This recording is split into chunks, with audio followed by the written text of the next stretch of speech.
আসসালামু আলাইকুম ওয়া রাহমাতুল্লাহি ওয়া বারাকাতুহু।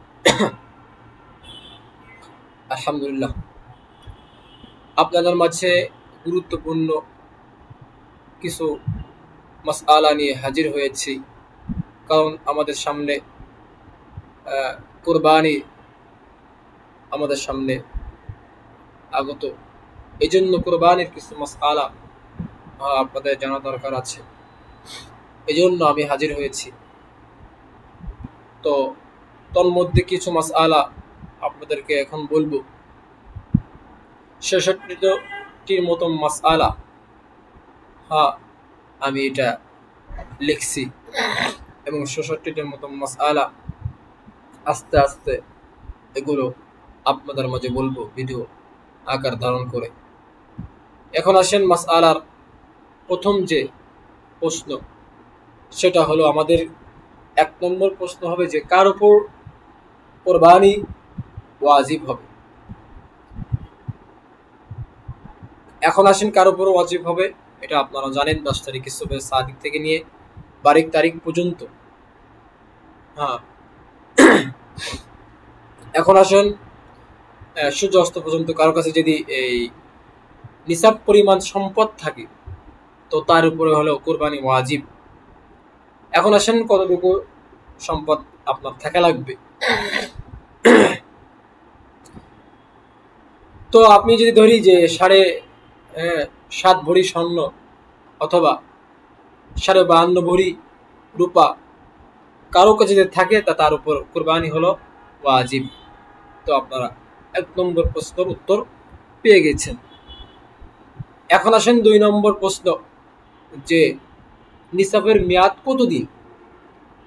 এটা তো প্রসিদ্ধ মত আছে, এটা হলো 3 দিন, 10, 11 এবং 12।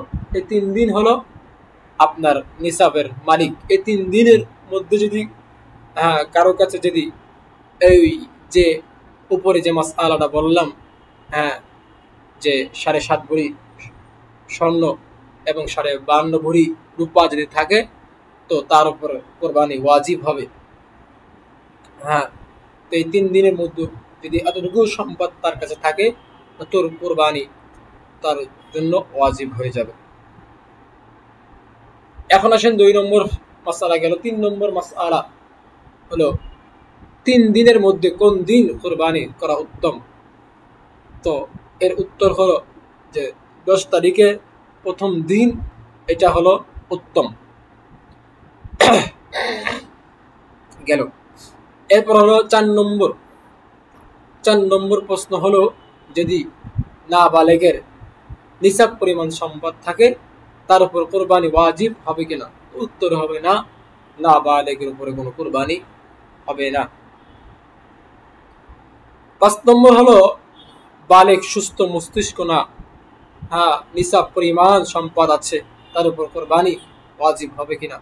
তার উপরেও কুরবানি ওয়াজিব হবে না। 5 নম্বর প্রশ্ন এবং তার উত্তর আপনারা জানছেন। এখন আসেন 6 নম্বর। 6 নম্বর হলো যদি নাবালেগের নিসাব পরিমাণ সম্পদ থাকে এর পক্ষে থেকে কুরবানি দেওয়া কি। তো কুরবানি দেওয়া মুস্তাহাব হবে, ওয়াজিব হবে না। দিলে দিতে পারবেন কিন্তু মুস্তাহাব, এটা ওয়াজিব না। এখন 7 নম্বর হলো দরিদ্র লোকের উপর কুরবানি ওয়াজিব কিনা। না, তবে যদি কুরবানির নিয়তে পশু ক্রয় করে তখন সে পশু কুরবানি করা ওয়াজিব হবে। আপনি দরিদ্র মানুষ, আপনার কাছে নিসাব পরিমাণ যেতটুকু অর্থ থাকা দরকার ছিল, সম্পদ থাকা দরকার ছিল, তা আপনার কাছে অতটুকু সম্পদ নাই, তারপরে আপনি কুরবানির নিয়তে পশু কিনছেন, তো আপনার জন্য এটা ওয়াজিব হয়ে যাবে, এটা আপনাকে দিতে হবে। এই হলো মাসআলা।